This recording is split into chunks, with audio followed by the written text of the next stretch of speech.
ಅಂತ ದಾಳಿಗಳನ್ನ ಮಾಡ್ತಾ ಇದ್ದಾರೆ, ಏನು ಹೇಳ್ತಾರೆ? ಇಲ್ಲ, ಈಗ ಆಹಾರ ಸುರಕ್ಷತೆ ಇಲಾಖೆ ನಾನು ಹಿಂದೆ ಸಚಿವನಾಗಿದ್ದಾಗ ಅದಕ್ಕೆ ಒಂದು ಪ್ರಾಮುಖ್ಯತೆಯನ್ನು ಕೊಟ್ಟು ನಾವು ಮತ್ತು ಆಹಾರ ಮತ್ತು ಔಷಧಿ ಇಲಾಖೆಯನ್ನು ಮರ್ಜ್ ಮಾಡಿ ನಾವು ಒಂದು ಕಮಿಷನರ್ ಕೂಡ ನಾವು ನೇಮಕ ಮಾಡಿ ಅದು ಒಳ್ಳೆ ಕ್ರಮಬದ್ಧವಾಗಿ ಕೆಲಸ ಮಾಡಬೇಕು ಅಂತ ಹೇಳಿ ಒಂದು ಒಳ್ಳೆ IAS ಅಧಿಕಾರಿಗಳಿಗೆ ನಾವು ನೇಮಿಸಿದ್ದೇವೆ.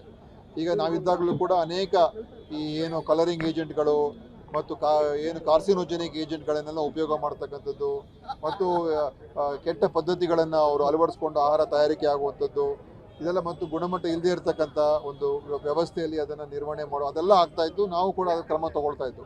ಈಗ ಅದನ್ನು ಇನ್ನೂ ಮುಂದೆ ತಗೊಂಡು ನಮ್ಮ UT ಖಾದರ್ ಅವರು ಮತ್ತು ಆಹಾರ ಇಲಾಖೆ ಅವರು ಇವತ್ತಿನ ದಿವಸ ಎಲ್ಲ ಕಡೆ ಜನರಲ್ಲಿ ಇದು ಜಾಗೃತಿ ಆಗಬೇಕು. ಇದರಿಂದ ನಾವು ಯಾರೋ ಒಬ್ಬರಿಗೆ ಲೈಸೆನ್ಸ್ ತೆಗಿಬೇಕು, ಮುಚ್ಚಿಸಬೇಕು, ತೊಂದರೆ ಕೊಡಬೇಕು ಅಂತಲ್ಲ. ಏನಂತ ಹೇಳಿದ್ರೆ ಎಲ್ಲರೂ ಎಚ್ಚೆತ್ಕೊಂಡು ಅವರವರ ಹೋಟೆಲ್ಗಳಲ್ಲಿ ಅವರವರ ಏನು ತಿಂಡಿ ಅಥವಾ ಆಹಾರ ತಯಾರಿಕೆ ಮಾಡ್ತಕ್ಕಂಥ ಕಿಚನ್ಗಳೇ ಇರ್ಬೋದು ಅಥವಾ ರೆಸ್ಟೋರೆಂಟೇ ಇರ್ಬೋದು, ಅದು ಬೀದಿ ಬದಿ ವ್ಯಾಪಾರಿನೇ ಆಗಿರ್ಬೋದು, 5 ಸ್ಟಾರ್ ಹೋಟ್ಲೇ ಆಗಿರ್ಬೋದು, ಎಲ್ಲರೂ ಅವರ ಜವಾಬ್ದಾರಿ ಅವ್ರು ವಹಿಸ್ಕೊಳ್ಬೇಕು. ಇಲ್ಲದೆ ಹೋಗಿದ್ರೆ ನಾವು ಕೊಡ್ತೋಗಿರೋದನ್ನು ಕೂಡ ನಾವು ಕೊಟ್ಬಿಡ್ತೀವಿ ಅಥವಾ ಏನು ಯಾವುದನ್ನು ಉಪಯೋಗ ಮಾಡಬಾರ್ದು ಅಂಥ ಕಲರಿಂಗ್ ಏಜೆಂಟ್ಗಳನ್ನು ಅಂಥ ಬೇರೆ ಬೇರೆ ಕೆಮಿಕಲ್ಸನ್ನು ಉಪಯೋಗಿಸ್ಕೊಂಡು ನಾವು ಮಾಡ್ತೀವಿ. ಇದು ಹೋಗಬೇಕು.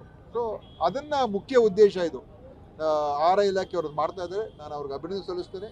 ನಾವಿದ್ದಾಗಲೂ ಕೂಡ ನಾವು ಮಾಡಿಸ್ತಾ ಇದ್ದು ಅದು ಮತ್ತು ಈ ಔಷಧಿಗಳಲ್ಲೂ ಕೂಡ ಔಷಧಿಗಳನ್ನು ಚೆಕ್ ಮಾಡಿಸುವಂಥದ್ದು, ಔಷಧಿ ಮತ್ತು ಕಾಸ್ಮೆಟಿಕ್ಸ್ ಅದರಲ್ಲೂ ಕೂಡ ಆಗ್ತಕ್ಕಂಥ ಏನು ಅದರಲ್ಲಿ ಇಂಪ್ಯೂರಿಟೀಸನ್ನೆಲ್ಲ ಹಾಕುವಂಥದ್ದು ಮತ್ತು ಅದರಲ್ಲಿ ಬೇರೆ ಬೇರೆ ಅದರ ಪದಾರ್ಥಗಳನ್ನು ಕೆಮಿಕಲ್ಸನ್ನೆಲ್ಲ ಹಾಕಿ ತಯಾರಿಕೆ ಮಾಡುವಂಥದ್ದು ಮತ್ತು ನಕಲಿ ಔಷಧಿಗಳ ತಯಾರಿಕೆ ಮಾಡುವಂಥದ್ದು ಇದೆಲ್ಲವೂ ಕೂಡ ನಾವು ಈ ಇಲಾಖೆ ಇದು ಭಾಳ ಮುಖ್ಯ ಇಲಾಖೆ ಮತ್ತು ಆಹಾರ ಮತ್ತು ಔಷಧಿ ನಿಯಂತ್ರಣ ಇಲಾಖೆ ಇದೆ. ಇದು ಸರಿಯಾದ ರೀತಿಯಲ್ಲಿ ಕೆಲಸ ಮಾಡಿದ್ರೆ ನಮ್ಮ ಜನರಿಗೆ ಬಹಳ ಒಳ್ಳೇದಾಗುತ್ತೆ. ಈಗ ಸಚಿವ ನಾಗೇಂದ್ರ ವಿಚಾರಕ್ಕೆ ಸದನ ನಡೀತಾ ಇಲ್ಲ.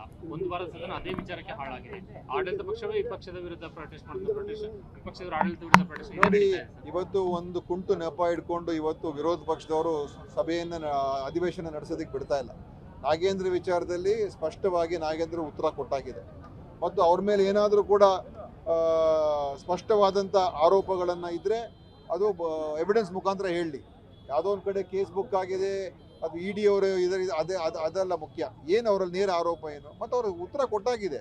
ಅದರಿಂದ ಹಿಂದೆ ನಾವು ಅವ್ರಿಗೆ ಆರೋಪ ಬಂದಾಗ ನಾವೇ ಅವ್ರನ್ನ ರಾಜೀನಾಮೆ ಕೊಡಿ ಅಂತ ಹೇಳಿದ್ದು.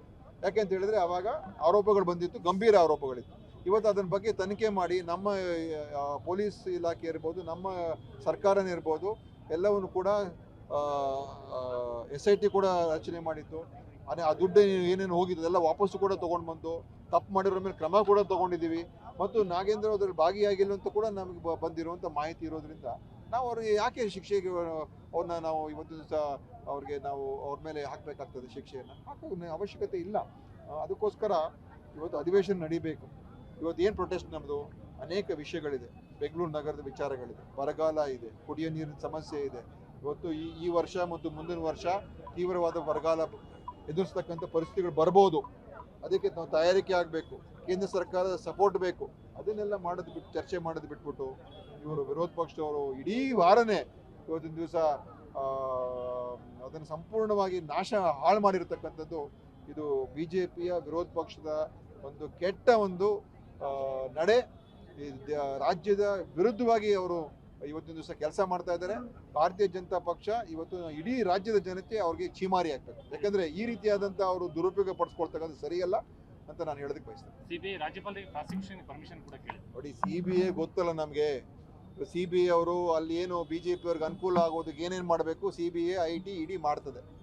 ಅದ್ರ ಬಗ್ಗೆ ಇಡೀ ಯಾರಿಗೂ ನಾವೇನು ಪ್ರೂಫ್ ಕೊಡೋದು ಬೇಕಾಗಿಲ್ಲ. ಇಡೀ ದೇಶಕ್ಕೆ ಗೊತ್ತು ಹೇಗೆ ನಮ್ಮ ಕಾಂಗ್ರೆಸ್ಸಿನ ಮಂತ್ರಿಗಳಿಗೆ ತೊಂದರೆ ಕೊಡಬೇಕು, MLAಗಳಿಗೆ ಮಂತ್ರಿ ಕೊಡಬೇಕು, ಸರ್ಕಾರಗಳಿಗೆ ತೊಂದರೆ ಕೊಡಬೇಕು. ಅದೇ ಅವರ ಅಜೆಂಡಾನೇ ಅದು.